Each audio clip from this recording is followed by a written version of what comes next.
안녕하세요, 여러분. 어제 우리가 다뤘던 5분 생각 기억하시죠? 박정희와 노무현 두 대통령의 시대적 사명을 주제로 그들의 리더십을 천지인 삼원사상 관점에서 이야기했었는데요. 오늘은 그 주제를 이어 두 대통령이 맞섰던 공통된 적, 부패한 기득권 세력에 대해 이야기해보겠습니다. 그리고 두 대통령이 어떻게 사리사욕을 내려놓고 시대적 사명을 인식하며 대한민국을 이끌었는지, 또 국민들에게 어떤 교훈을 남겼는지 살펴보겠습니다. 그럼 시작해볼까요? 박정희와 노무현 두 대통령의 공통된 특징 중 하나는 사리사욕 없는 리더십이었다는 점인데요. 유토. 구체적으로 이 부분을 어떻게 이해할 수 있을까요? 좋은 질문이야, 피아. 두 대통령 모두 권력을 개인적 이익이 아닌 국가와 국민의 이익을 위해 사용했다는 점에서 공통점을 가지고 있어. 박정희 대통령은 자신의 형제들에 대해서도 공직이나 권력을 통한 이권 개입을 엄격히 제한했어. 그는 권력의 중심에 있었지만 자신의 형제나 친척이 대통령의 이름을 이용하거나 특혜를 누리는 것을 철저히 막았어. 이와 관련된 대표적인 사례가 형 박동희 씨에 대한 철저한 관리야. 박정희 대통령의 형 박동희 씨는 상모동의 생가에서 평범한 삶을 살던 농사꾼이었어. 하지만 5.16 군사혁명 이후 대통령이 된 박정희를 이용하려는 사람들이 박동희 씨를 접근 경로로 삼으려 시도한 사건이 있었어. 당시 한 예비역 대위가 박동희 씨를 찾아가 환심을 사려고 그를 경남도지사에게 데려가 특정 이권을 노리려 했던 일이 있었어. 이 사실이 보고되자 박정희 대통령은 곧바로 경남도지사에게 박동희 씨를 고향으로 돌려보내도록 지시했고, 이후 선산경찰서장에게 형의 생가를 철저히 관리하라고 명령했어. 이에 경찰은 생가 주변을 24시간 경비하며 외부의 부정한 청탁 시도를 철저히 차단했어. 이 조치는 단순히 형을 보호하기 위한 것이 아니라 대통령의 가족이 권력을 이용하는 일이 없도록 막기 위한 철저한 관리였어. 박정희 대통령은 이 사건 이후에도 생가와 가족 관리를 철저히 유지했어. 청탁 시도를 차단하기 위해 생가를 경찰이 상주하며 관리했고, 이는 그의 대통령 재임 기간인 18년 동안 지속되었지. 박동희 씨는 돌아가실 때까지 평범한 농사꾼의 삶을 유지하며 권력의 그림자와는 철저히 분리된 삶을 살았지. 이처럼 박정희 대통령은 친인척의 사생활과 권력의 경계를 명확히 하며 그 누구도 대통령의 이름을 이용해 이득을 취하려는 일이 없도록 철저히 관리했어. 박정희 대통령은 자신의 가족뿐 아니라 아내 유경수 여사의 친정 가족이 대통령의 권력을 이용해 특혜를 받거나 부적절한 행동을 하는 것을 엄격히 차단했어. 특히 유경수 여사의 오빠 유긴수 씨와 관련된 사례에서 잘 드러나지. 유경수 여사의 오빠 유긴수 씨는 한때 국회의원으로 활동했지만 중앙정보부에 의해 끌려가 신문을 당하고 구타를 당한 사건이 있었어.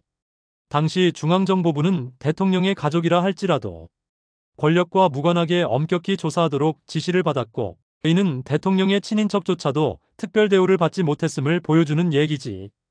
유긴수 씨는 1978년 현대건설 아파트 분양 비리 사건에 연루되며 공직에서 물러나게 되었는데, 당시 현대건설이 압구정 현대아파트 분양 과정에서 특혜 논란이 일자 유긴수 씨가 여기에 연루되었다는 의혹이 불거졌어. 대통령 친척이라는 이유로 그가 이권에 개입했다는 의혹이 확산되자 박정희 대통령은 즉각 조사를 지시했어. 유긴수 씨는 이후 공직에서 물러나며 모든 책임을 졌고 대통령과의 관계로부터 철저히 분리되었지. 박정희 대통령은 유긴수 씨를 포함한 유경수 여사의 친정 가족들에게 권력을 이용한 특혜를 절대 허용하지 않았어. 박정희 대통령은 가족과 친척을 관리하며 대통령 가족이라는 이유로 특혜를 받아서는 안 된다는 엄격한 원칙을 지켰어. 이것은 박 대통령이 자신의 권력을 국가 발전을 위한 수단으로 사용했으며 사리사욕을 철저히 배제했다는 명확한 증거이지. 그는 가족조차도 철저히 관리하며 자신의 원칙을 행동으로 보여준 지도자였어. 맞아요. 박 대통령은 국가가 우선이라는 신념을 행동으로 보여준 셈이죠. 그럼 노무현 대통령은 어땠나요? 노무현 대통령도 청렴과 투명성의 상징이었어. 그는 대통령이 된 뒤에도 자신과 가족이 권력을 통해 경제적 특혜를 받는 걸 엄격히 제한했지. 또 고위공직자 재산등록제를 강화해서 권력을 가진 사람들이 부패하지 않도록 시스템을 만들었어. 퇴임 후에도 별다른 재산이 없었고, 하지만 노무현 대통령을 떠올릴 때 많은 사람들이 그를 둘러싼 부패 의혹과 재판, 그리고 결국 죽음을 선택한 비극적인 결말로 기억하는 경우가 많아. 그런데 이건 단순히 개인의 잘못이 아니라 그의 정신을 훼손하려는 기득권 세력의 프레임이었다는 점을 알아야 해. 노무현 대통령은 정치적, 경제적 기득권 세력에게 항상 눈의 가시 같은 존재였어. 그가 강조했던 투명성과 공정성은 기득권이 유지하려던 불투명하고 부정한 특권 구조를 위협했기 때문이지. 그렇죠. 그래서 그들은 노무현 대통령의 가족을 겨냥한 의혹과 사건을 부풀리고 그의 죽음마저도 부패 정치인의 최후라는 식으로 프레임을 씌우려 했어요. 맞아. 노무현 대통령은 실제로 재산 문제에 있어 청렴하고도 투명한 삶을 살았지만 그의 가족이 연루된 의혹으로 인해 대통령 스스로가 부패의 상징처럼 비춰지도록 만들어버렸지. 이는 그를 지지했던 국민들에게 깊은 상처를 남겼어. 이런 프레임은 박정희 대통령에게도 마찬가지로 적용됐어. 박 대통령은 독재자라는 낙인으로 기억되기를 바라는 사람들에 의해 그가 이룬 경제적 성과와 국가 발전의 기틀이 종종 폄하되곤 하지. 박정희 대통령이 장기 집권을 위해 민주주의를 억압했던 측면은 분명 있지만 그의 시대적 사명이 국가를 경제적으로 자립시키고 국민의 생존을 보장하는 데 있었다는 점은 무시돼. 이런 왜곡된 프레임은 그를 독재자로만 기억하게 만들고 그의 업적을 지우려는 시도로 이어지곤 했지.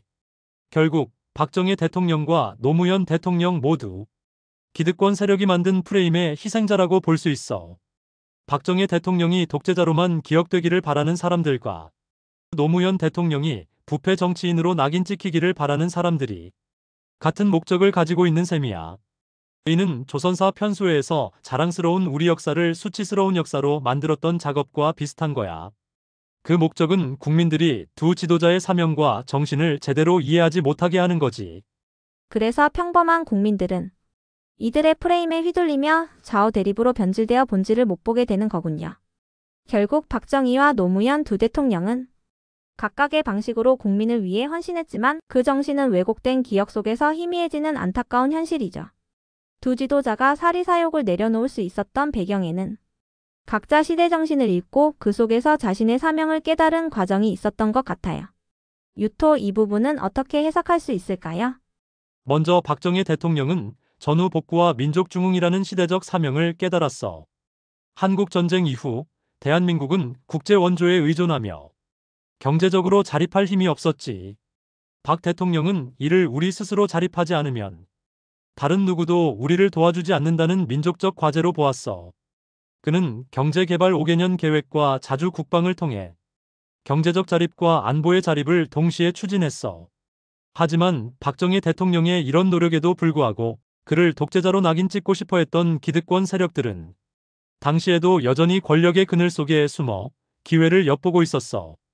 박 대통령 집권 당시 기득권 세력은 그의 강력한 리더십 아래 노골적으로 활동할 수 없었지만 야당의 뒤에 숨어 정권을 비판하고 저항하는 척하며 세력을 유지했어.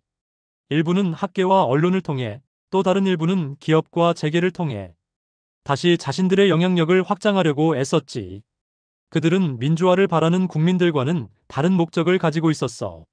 자신들의 특권을 되찾기 위한 반격의 날을 기다리며 혼란과 불만을 조장하고 국민들을 혹세무민하는 데 집중했지.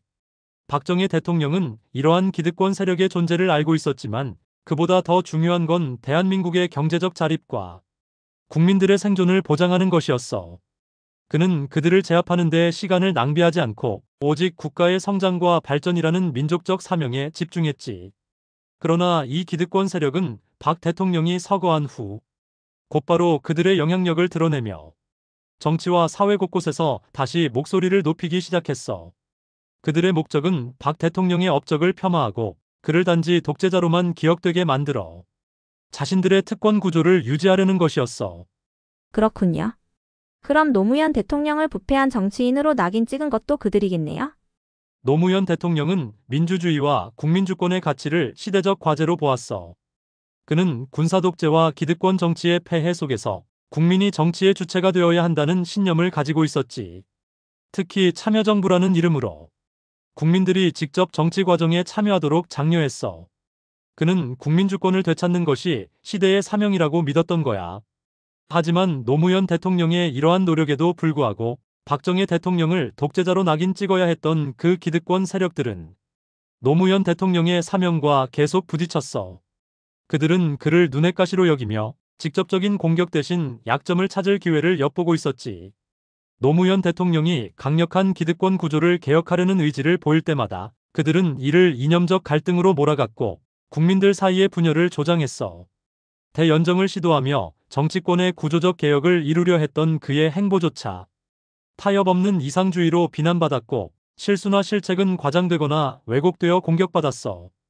결국 그들은 그의 가족과 측근을 겨냥한 의혹을 부풀리고 부패 정치인이라는 낙인을 찍는 데 성공했지. 이로 인해 보수당 지지자들 사이에서는 노무현 대통령이 무능하고 부패한 대통령으로 기억되고 말았어.